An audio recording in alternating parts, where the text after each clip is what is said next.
Hello everyone, welcome to Bansal Academy. तो जैसे कि हमारी मास्टर कैडरी की पीवाईक्यू सीरीज चल रही है, तो 25 क्वेश्चन हमने 2016 के पेपर के सॉल्व कर लिए थे। अब नेक्स्ट 25 क्वेश्चन हम अभी सॉल्व करेंगे। चलिए फिर स्टार्ट करते हैं। द गैस रिलीज्ड पहला है the gas release during Bhopal tragedy was. Bhopal tragedy में क्या हुआ था, एक पेस्टिसाइड इंडस्ट्री से गैस रिलीज हुई थी, ठीक है। और ये इंसिडेंट हुआ था 3 दिसंबर 1984 में। 3 दिसंबर 1984 में ये इंसिडेंट हुआ था। और वहां से पेस्टिसाइड की फैक्ट्री थी कोई, वहां से गैस रिलीज हुई थी जिससे बहुत सारे लोग हार्म हुए, ठीक है। तो उस जो वो गैस रिलीज हुई थी जो काफी हार्मफुल थी, उसका नाम है methyl isocyanate. Next, the acid rain is formed due to increase in the concentration of which one of the following pair of gases। अब एसिड रेन कब होती है? एसिड रेन होती है जब सल्फर डाइऑक्साइड एंड एनो नाइट्रोजन डाइऑक्साइड किससे मिलते हैं? वाटर सॉरी वाटर वेपर से मिलते हैं। और वाटर वेपर से मिलने के बाद ये एसिड रिलीज करते हैं जिसको हम बोल देते हैं sulphuric acid and other one is nitric acid. Sulphuric acid and nitric acid release करते हैं जिससे क्या होता है, एसिड रेन होती है। और एसिड रेन बहुत हार्मफुल है हमारी क्रॉप्स के लिए भी एंड हमारे मॉन्यूमेंट्स के लिए। जैसे ताजमहल की अगर हम बात करते हैं तो ताजमहल के मॉन्यूमेंट्स का मतलब ताजमहल का के जो मार्बल था उसका मार्बल बहुत प्रीशियस था। और उसी मार्बल का कलर चेंज हो गया, वो किसकी वजह से हुआ? एसिड रेन की वजह से। तो SO2 and NO2 is our answer. Next, the most important reason for decrease in biodiversity is. अब सबसे ज्यादा बड़ा रीजन क्या है बायोडाइवर्सिटी का डिक्रीज होने का? बायोडाइवर्सिटी क्या होती है? किसी भी जगह में कितनी डाइवर्सिटी है, ठीक है। डाइवर्सिटी मतलब कितने सारे, मान लो एक रूम है, एक रूम में क्या है, 10 चूहे हैं, ठीक है। 10 चूहे हैं, 10 बिल्लियां हैं, ठीक है। और एक रूम है उसमें 5 चूहे हैं, 5 बिल्लियां हैं, 5 कुत्ते हैं। तो डाइवर्सिटी कहाँ ज्यादा हुई? जितने डिफरेंट टाइप के ऑर्गेनिज्म होंगे उतनी ज्यादा डाइवर्सिटी। तो डाइवर्सिटी कहाँ ज्यादा हुई? सेकंड वन वाले। तो हमारा आंसर क्या है यहाँ पे? The most important reason for decrease in biodiversity is. अब बायोडाइवर्सिटी क्यों डिक्रीज हो रही है ज्यादा से ज्यादा? ठीक है, यहाँ पे डॉग भी है। बायोडाइवर्सिटी इसलिए डिक्रीज हो रही है क्योंकि पॉपुलेशन बढ़ती जा रही है और हैबिटेट की हम क्या कर रहे हैं, जंगल को काट काट के क्या कर रहे हैं, अपने मकान बना रहे हैं, अपनी बिल्डिंग्स बना रहे हैं। तो उसी हैबिटेट डिस्ट्रक्शन की वजह से बायोडाइवर्सिटी कम हो रही है, जंगल कम हो रहे हैं, ठीक है। हाँ, ये सारी भी चीजें बायोडाइवर्सिटी को कम कर रही है, but the most important reason पूछा है तो हैबिटेट डिस्ट्रक्शन आएगा उसका आंसर। The conservation of living species within their natural habitat is called. अब क्या है, लिविंग स्पीशीज को कंजर्व करना है, ठीक है, उनके नेचुरल हैबिटेट में। लिविंग स्पीशीज को कंजर्व करना उनके नेचुरल हैबिटेट में, उसको क्या बोल देते हैं हम? In situ conversation, sorry in situ conservation, in situ conservation, ठीक है। अब देखो, इन विट्रो क्या होता है? इन विट्रो होता है किसी लैब में करना, एक्स विट्रो लैब के बाहर करना, तो ये तो कोई बात नहीं बनी। एक्स सिटू होता है अपने नेचुरल इन्वायरमेंट के बाहर करना। तो conservation of living species within their natural habitat is called in situ. It situ आ गया यहाँ पे, this is typing error, in situ conservation आएगा। Next, a high biological oxygen demand indicates that. अब क्या था कि जब बायोलॉजिकल ऑक्सीजन डिमांड काफी ज्यादा होगी तो उससे क्या होगा, मतलब ये बात हो रही है जब माइक्रोब्स को यूज किया जाता है पोल्यूशन को कम करने के लिए, ठीक है। माइक्रोब्स क्या करते हैं, ऑर्गेनिक वेस्ट, इनऑर्गेनिक वेस्ट को ऑर्गेनिक में कन्वर्ट कर देते हैं, ठीक है। इनऑर्गेनिक वेस्ट को ऑर्गेनिक में कन्वर्ट कर देते हैं। अब जितना वेस्ट ज्यादा होता है, जितना पोल्यूशन ज्यादा होता है, उतनी बायोलॉजिकल ऑक्सीजन डिमांड ज्यादा होती है। क्योंकि वो जो बैक्टीरिया काम कर रहे हैं वो कैसे हैं? एरोबिक। उनको क्या चाहिए? उनको ऑक्सीजन चाहिए। अब बायोलॉजिकल ऑक्सीजन डिमांड जितनी ज्यादा होगी उतना क्या होगा, हाई मतलब उतनी हाई लेवल का माइक्रोबियल पोल्यूशन है। तो हमारा आंसर हो जाता है 4। Next, electroporation facilitates the introduction of foreign DNA into target organism by. अब इलेक्ट्रोपोरेशन क्या है, एक मेथड है जिसमें हम इलेक्ट्रिक पोटेंशियल देते हैं उसको, ठीक है, इलेक्ट्रिक पोटेंशियल दिया जाता है, मतलब इलेक्ट्रिक शॉक टाइप दिया जाता है किसको, सेल वॉल को, राइट। अब उससे क्या होता है कि हम उसकी सेल वॉल की पोरोसिटी को चेंज करते हैं, जिससे कि फॉरेन डीएनए को आराम से इंसर्ट कर दिया जाता है। मतलब सेल वॉल क्या करती है, सेल वॉल बैरियर नहीं बनती, तो आराम से वो फॉरेन डीएनए उसमें इंसर्ट कर दिया जाता है, किसमें, target organism. Next, which one of the following is the best method to determine bacteriophage concentration in a sample? किसी भी सैंपल में बैक्टीरियोफाज क्या है, virus which attack on bacteria। Bacteriophage क्या है, वायरस which attack बैक्टीरिया, ठीक है, ऐसा वायरस जो बैक्टीरिया पे अटैक करता है, तो इसको क्या बोल देते हैं, बैक्टीरियोफाज। और हमारा आंसर हो जाता है प्लेक एसे, वो टेक्निक है जो बैक्टीरियोफाज की कंसेंट्रेशन, किसी भी सैंपल में बैक्टीरियोफाज की कंसेंट्रेशन को बताती है। Next, a protein is poorly expressed in a disease tissue to determine whether the defect is at the level of transcription or translation, which one of the following blotting technique will be employed। अब बात कहाँ हो रही है, transcription और translation की। Transcription क्या है, ट्रांसक्रिप्शन होता है आरएनए का बनना एंड ट्रांसलेशन इज प्रोटीन का बनना। अब इन दोनों के लिए हमें डिफेक्ट कहाँ मिलता है, देखिए आरएनए के लिए जो होता है वो नॉर्दर्न ब्लोटिंग बताती है, एंड प्रोटीन के लिए इफेक्ट कौन बताती है, वेस्टर्न ब्लोटिंग, ठीक है, तो हमारा आंसर है 3rd। Next, the recombinant DNA human health care product developed for treating हीमोफिली,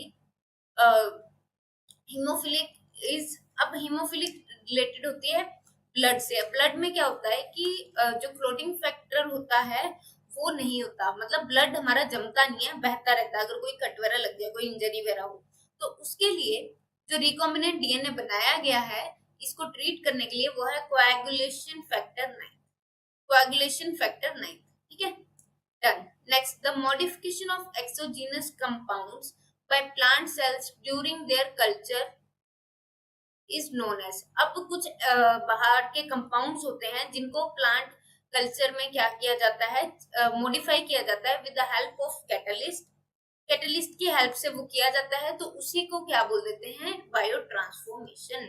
उसके लिए एक टर्म है biotransformation. Next, hairy root cultures for secondary metabolites production are induced by transferring plant cells with which one of the following. अब कुछ hairy root cultures होते हैं secondary metabolites के लिए, मतलब क्या किया जाता है, सेकेंडरी मेटाबोलाइट्स की प्रोडक्शन को इंक्रीज करने के लिए कुछ हेयरी रूट कल्चर्स बनाए जाते हैं। उसमें क्या करते हैं, प्लांट सेल्स को ट्रांसफर करना पड़ेगा, तो वो किसकी हेल्प से होता है, एग्रोबैक्टीरियम राइजोजीन्स। ये रूट के काम आता है, राइजो मतलब रूट, तो यहाँ से आपको याद रहेगा एग्रोबैक्टीरियम राइजोजीन्स, ये क्या है, एक बैक्टीरिया है जिसकी हेल्प से ये सारा काम किया जाता है। Next, a non-directed physical-chemical interaction between heavy metals and microbial surface is। अच्छा, अब इसमें क्या होता है कि फिजिको केमिकल इंटरेक्शन मतलब कुछ रिएक्शंस करवाए जाते हैं हैवी मेटल्स के बीच और माइक्रोब्स के बीच, उसके लिए एक टर्म है बायोसॉर्प्शन, उसको बोला जाता है, ठीक है। Next, the presence of indefinite stamens is a characteristic feature of end, ठीक है। अब नेक्स्ट है हमारा the presence of indefinite stamens is the characteristic feature of family. आलू फैमिली की अगर हम बात करें, अच्छा बैंगन में कितने सारे सीड्स होते हैं, बैंगन की बात कर ले हम, टमाटर की बात कर ले, वहां से याद रखना, सीड से याद रखना। वैसे तो स्टेमेंस की बात हो रही है, फ्लावर की बात हो रही है, स्टेमेंस की बात हो रही है, स्टेमेंस मतलब मेल पार्ट। अब यहाँ पे याद रख लेना, उसी से सोलेनेसी में ये सारी चीजें होती है। नेक्स्ट, क्योंकि ये सारे तीनों सोलेनम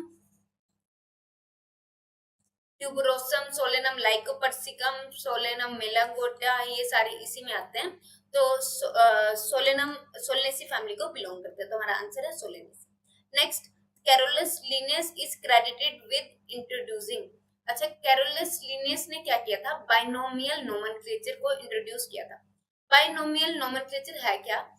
साइंटिफिक नेम देना, किसी ऑर्गेनिज्म को एक साइंटिफिक नेम देना, जैसे मान लो मैंगीफेरा इंडिका, जैसे मान लो मैंगीफेरा इंडिका,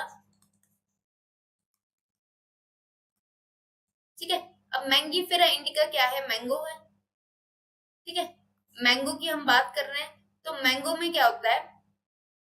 मतलब ये इसका नाम, हम आम बोलते हैं, कोई आम बोलता है, मतलब अलग अलग नाम है मैंगो के, बट एक पर्टिकुलर नाम है मैंगो का जो पूरे वर्ल्ड में चलता है विदाउट एनी, मतलब किसी शक के बिना चलता है, तो उसको क्या बोल देते हैं हम? Binomial nomenclature. दो नाम का है, जिसमें एक जीनस आता है और एक स्पीशीज आती है, और एक वर्ल्ड फेमस है ये, ठीक है, और ये वर्ल्ड फेमस है। चलो next, kelp is obtained from. Kelp क्या है? कैल्प है लार्जेस्ट एल्गी। कैल्प है लार्जेस्ट एल्गी, और ये मिलती है जैसे अगर हम बात करें पानी में, मेरीन एल्गी है, मेरीन एल्गी है, लार्जेस्ट एल्गी है, ठीक है। और कैल्प इज ऑब्टेन्ड फ्रॉम, और ब्राउन एल्गी है, सबसे बड़ी बात ये क्या है? ब्राउन एल्गी, ठीक है। मेरीन एल्गी हमारा आंसर है, एंड मेरीन एल्गी क्या, कैल्प्स क्या है? Brown algae. अच्छा, the unique feature of bryophytes as compare to other green plant groups is that. अब ब्रायोफाइट्स में यूनिक फीचर क्या है? ब्रायोफाइट्स की अगर हम बात करें, तो यूनिक फीचर क्या है ब्रायोफाइट्स में?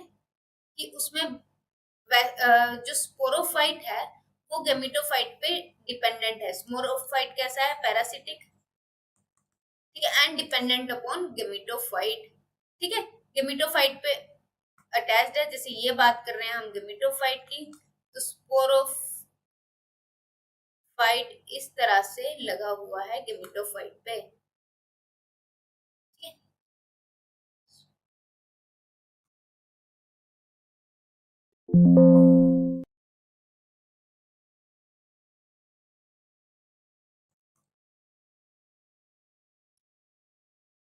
ठीक है, तो गेमिटोफाइट इस तरह से लगा हुआ है, कहाँ? एक सेकेंड।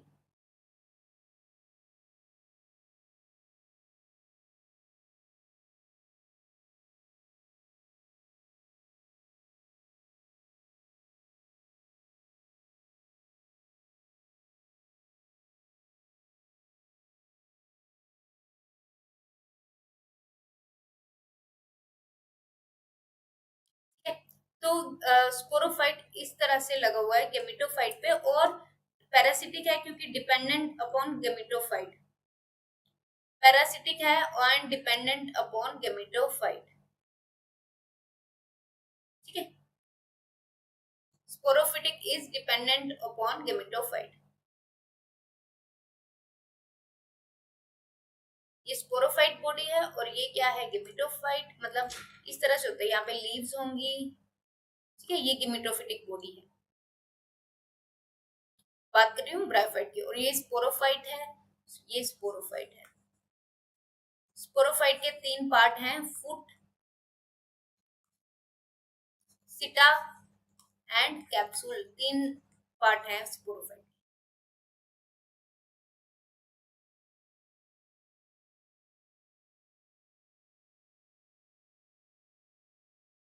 डन। अब fern differs from moss in having. कोई भी फर्न मॉस से अलग क्यों है? क्योंकि फर्न्स के पास क्या है? इंडिपेंडेंट स्पोरोफाइट है। मॉस क्या है? ब्रायोफाइट, अभी अभी बताया, ब्रायोफाइट का स्पोरोफाइट डिपेंडेंट है गेमिटोफाइट पे। अब the phloem of gymnosperms differ from angiosperms in having. Gymnosperms में क्या होता है? सीव ट्यूब्स नहीं होते हैं, ठीक है, सॉरी, हाँ, जिम्नोस्पर्म्स में ना सीव ट्यूब होते हैं, ना कंपेनियन सेल्स होते हैं, ठीक है। अब the phloem phloem of gymnosperm differs from angiosperms in having. अच्छा, एंजियोस्पर्म्स के पास ऐसा क्या होता है? The phloem of gymnosperm differs from angiosperms in having.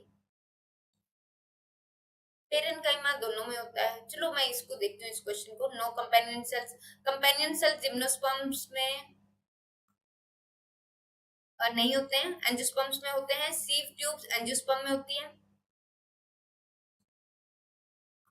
ये दोनों तो फीचर एंजियोस्पर्म्स के हैं। पेरेन्काइमा एंड स्क्लेरेन्काइमा टिश्यू दोनों फाइबर्स दोनों में होता है, मोनोकोट्स में जनरली होता है। ठीक है, तो पेरेन्काइमा भी नहीं।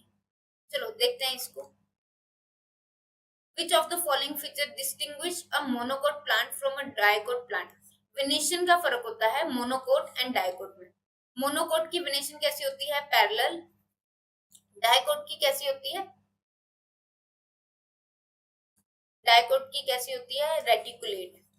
ठीक है, डाइकोट की वेनेशन कैसी होती है? रेटिकुलेट, इस तरह से। ये है पैरेलल और डाइकोट की है रेटिकुलेट।